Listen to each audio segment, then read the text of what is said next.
Hello everyone, আসসালামু আলাইকুম। কেমন আছেন সবাই? আলহামদুলিল্লাহ, আমিও ভালো আছি।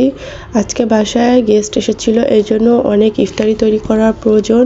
তাই আমি এক এক করে সব ইফতারিগুলো তৈরি করে নিচ্ছিলাম। ছোলা ভুনা করেছি, পেঁয়াজও তৈরি করেছি, আর আজকে পরিমাণে অনেক বেশি করে করেছি।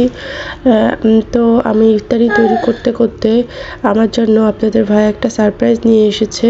তো সারপ্রাইজটা দেখে আমি মোটেও খুশি হইনি। ইনফ্যাক্ট ইফতারের আগে এমন সারপ্রাইজ দেখে কোনো মেয়েই খুশি হতে পারে না। যাই হোক, আমি এই যে বেগুনিগুলোও ভেজে নিয়েছি।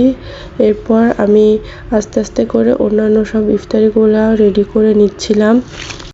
আর সেই সারপ্রাইজটা আমি আপনাদের সঙ্গে আজকে শেয়ার করব অবশ্যই। আর এখানে যে আলুর চপও ভেজে নিয়েছি, আর আজকে আলুর চপের পরিমাণও বেশি ছিল।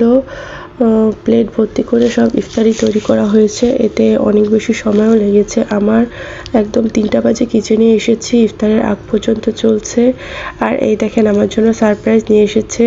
ইফতারের আগ মুহূর্তে সে এই যে 2টি মুরগি কিনে নিয়ে এসেছে অফিস থেকে আসার সময়।